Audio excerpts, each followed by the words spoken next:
Sir हम लोग को फंसाया गया है। हाँ? कि इंटरनेशनल कनेक्शन कैसे हुआ तुम्हारा? कोई कनेक्शन नहीं है सर। तो फिर कैसे पाकिस्तान कैसे भेजता था रुपया? पाकिस्तान नहीं, इंडिया भेजते थे सर। पाकिस्तान से कोई संबंध नहीं है हम तो लोग। ये 50 लाख रुपया कैसे भेज दिया नहीं सर, इंडिया भेजे हम लोग। नेपाल से इंडिया गया। तो अभी सारा प्रमाण मिला है तुम लोग का साइबर क्राइम का? पाकिस्तान का कोई प्रमाण नहीं है। तो ये साइबर क्राइम कैसे करते थे? बिहार की पूर्णिया पुलिस ने आज शुक्रवार 3 अंतर्राष्ट्रीय साइबर अपराधियों को गिरफ्तार किया है, जिसका कनेक्शन पाकिस्तान और नेपाल से बताया जाता है। पाकिस्तान से नेपाल के रास्ते भेजे गए लाखों रुपए भारत के विभिन्न खातों में डिस्ट्रीब्यूट किए जाने की बात सामने आई है। इस मामले की गहराई से जांच की जा रही है। क्या इसका कोई आतंकी कनेक्शन तो नहीं है? क्या ये लोग पाकिस्तान तो नहीं आता जाता था?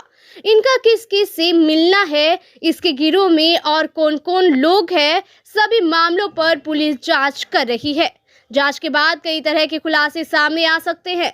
पूर्णिया एसपी आमिर जावेद के अनुसार पाकिस्तान के किसी हैंडलर ने नेपाल में इन साइबर अपराधियों से खाता खुलवाया था।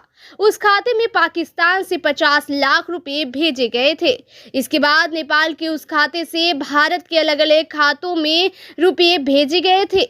ये साइबर अपराधी पहले नेपाल में अलग अलग तरह के अपराध करते थे, लेकिन पिछले 1 साल से ये साइबर क्राइम का धंधा करते थे। एसपी आमिर जावेद ने कहा कि ये अंतर्राष्ट्रीय साइबर गिरोह है और इनका बहुत बड़ा कनेक्शन है, जिसकी जांच की जा रही है। इनका कनेक्शन किस किस तरह का है, इसकी गहराई से जांच की जा रही है। पूर्णिया एसपी ने बताया कि गिरफ्तार तीनों अपराधी अररिया जिले के हैं। पकड़े गए अपराधियों में शहनवाज, शाकिब और सुशील कुमार है। ये लोग नेपाल में अपना खाता खुलवाया हुआ था और उस खाते पर साइबर क्राइम के रुपए जमा होते थे। पाकिस्तान से नेपाल के एक खाते पर 50 लाख रुपए भेजे जाने की अब तक सूचना मिली है। पाकिस्तान से नेपाल के खाते में भेजे 50 लाख रुपए भारत में डिस्ट्रीब्यूट हुए। अररिया के 3 साइबर अपराधी गिरफ्तार। इंटरनेशनल कनेक्शन की पड़ताल। इन अपराधियों के पास से 96,000 रुपये, 6 mobile, 5 SIM, 8 debit card, 6 bank खाता और 1 बोलेरो गाड़ी भी बरामद हुए हैं। वही गिरफ्तार साइबर अपराधी शाकिब ने कहा कि वे लोग नेपाल से भारत रुपये भेजते थे, न कि पाकिस्तान। उन्होंने साइबर अपराध करने की बात भी स्वीकार की है। हालांकि पुलिस मामले की तफ्तीश कर रही है। इस तरह हुआ कि 1 तारीख को एक व्यक्ति आए, उन्होंने बताया कि उनका मोबाइल गुम हो गया है जिसमें उनका पे फोन है। उसके बाद हमारी टीम ने उसको फॉलो किया।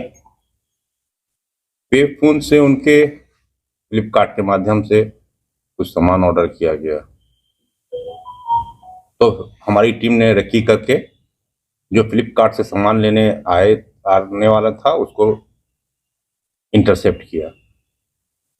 उसके पास से वो मोबाइल तो बरामद हो ही गया और उसने एक्सेप्ट भी किया कि ये फ़ोन चोरी हुआ था। हमने फ़ोन पे का यूज़ करके इनका सामान, घड़ी या जो भी फ्लिपकार्ट से ऑर्डर किया था, ये हमारा काम है।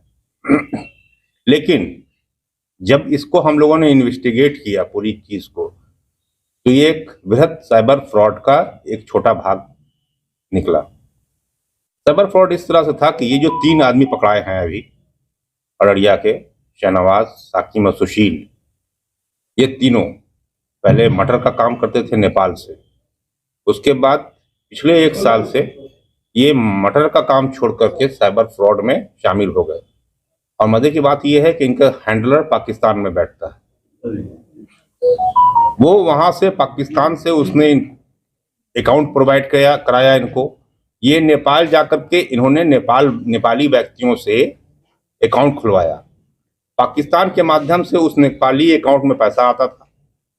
उसके बाद वो नेपाली अकाउंट से पैसा ये एजेंट का काम करते थे अपने हैंडलर के लिए, और वो निकाल करके लाते थे इंडिया से ये पैसा निकल करके फिर विभिन्न अकाउंट में जाता था, जो अभी हम लोग इन्वेस्टिगेशन कर रहे हैं। पर्पस क्या था इस पूरे सिंडिकेट का, ये अभी इन्वेस्टिगेशन का विषय है।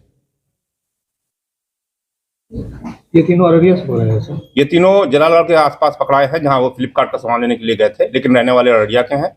बरामद कैसे हुआ सर? बरामद बहुत सारा ATM कार्ड, मोबाइल और पैसा, लेकिन साथ में जो ट्रांजैक्शन इन्होंने पिछले 1 महीना में 40 से 50 लाख रुपया का ट्रांजैक्शन हुआ है। जो एक अकाउंट हम लोग पकड़े पाकिस्तान के थ्रू इन्होंने किया है वो बरामद हुआ। वो पूरा ट्रांजैक्शन रिपोर्ट आ गई है और अब हम लोग उसको डिकोड करने की कोशिश कर रहे हैं कि ये आखिर मामला क्या था, किस वजह से ये पाकिस्तान का हैंडलर नेपाल के थ्रू इंडिया में पैसा कहाँ भिजवाना चाह रहा था। ये चैनल को हम लोग पूरा डिकोड करने की कोशिश इसके नाम कैसे है बताएं। किनके नाम से अकाउंट था सर? डिफरेंट अकाउंट है, डिफरेंट आदमी के नाम से है, जो अभी सब इन्वेस्टिगेशन में है। पाकिस्तानी व्यक्ति के संपर्क में कैसे? आतंकी कनेक्शन भी है इससे? ये इस मौके पर इन्वेस्टिगेशन जस्ट शुरू हम लोगों ने किया है, नहीं बोल सकते हैं, हो भी सकता है नहीं भी हो सकता है। पाकिस्तान से संपर्क हुआ कैसे हुआ, किस तरह से? इन्होंने बताया कि एक कॉल के थ्रू इनको बात हुई थी पाकिस्तान से, जहां उसने इनको बताया कि तुम नेपाल में अकाउंट खुलवाओ, वहां मैं पैसा डालूंगा। नेपाल का जो आदमी अकाउंट खोलेगा, जो नेपाल का व्यक्ति है, उसको इस अकाउंट का 2% मिलता है। इनको 5% पर एजेंट बनाया गया था। ये एजेंट हैं उस हैंडलर के। तो ये 40 से 50 लाख रुपए जो इसके अकाउंट में, जो फर्स्ट अकाउंट जो इन्वेस्टिगेट किए उसको जो है, उस पैसे का क्या मतलब, किस लिए उस पैसे वो चूंकि वो लास्ट एंड है, वो अभी इन्वेस्टिगेशन कल ही हमने शुरू किया है, वहां तक अभी हम लोग नहीं पहुंचे हैं। वहां तक पहुंचने के बाद आप लोग को ब्रीफ किया कितने महीने से ट्रांजैक्शन हो रहा है? इन लोगों के अनुसार 1 साल से ये लोग इस धंधे में, लेकिन वो कितने हैं ये अभी आगे अनुसंधान में हम लोग खोजने की कोशिश करेंगे। इन लोगों का आपराधिक बैकग्राउंड भी है? अब फिलहाल इसके बारे में हम लोग पता नहीं किए हैं, लेकिन हम लोग सारा चीज अनुसंधान में लाएंगे। ये मॉड्यूल क्या है, जस्ट फर्स्ट स्टेज का इन्वेस्टिगेशन हम आपसे शेयर कर रहे हैं। और किस पाकिस्तान नाम कुछ ये डिस्क्लोज किए हैं? पाकिस्तान नाम जो इन्होंने सेव किया हुआ है वो गलत नाम से सेव किया हुआ है। चूंकि इंटरनेशनल मामला है, इसलिए हमको सारी चीजें लेने में थोड़ा टाइम लग रहा है, इन्वेस्टिगेशन में थोड़ा टाइम। शहर है पाकिस्तान? वो सारी चीजें अभी इन्वेस्टिगेशन में है, जैसे जैसे आता जाएगा हम बताते जाएंगे। क्या नाम है सर तीनों के? एक का नाम है सुशील, दूसरा शाहनवाज, तीसरा शाकिम। तीनों अररिया के ही हैं। तीनों अररिया के हैं। क्या सर आपको क्या लगता है, ये टेरर फंडिंग है या हवाला का रुपया है या? हम प्रिजम्पशन पर कोई बात नहीं बोलते हैं, बिल्कुल नेसेंट स्टेज में है पूरा इन्वेस्टिगेशन।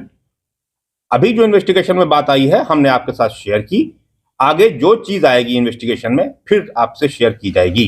क्या इसका कभी पाकिस्तान आना जाना भी हुआ है? इन लोगों ने अभी नहीं बताया है, लेकिन इनका पासपोर्ट या और ट्रैवल डॉक्यूमेंट्स हम लोग देखेंगे तभी हम आपको बता सकते हैं। इन लोगों ने कहा कि नहीं हम लोग नहीं गए हैं अभी तक, सिर्फ नेपाल से इन लोगों का कनेक्शन था। नेपाल में इनका अकाउंट खुलवाना और फिर उसका पैसा को इंडिया में लाना और इंडिया से फिर उसको वापस पाकिस्तानी हैंडलर के बताए हुए अकाउंट में डलवाना इनका काम था। इंडिया में फाइनेंशियल टारगेट एरिया कौन सा था इनका?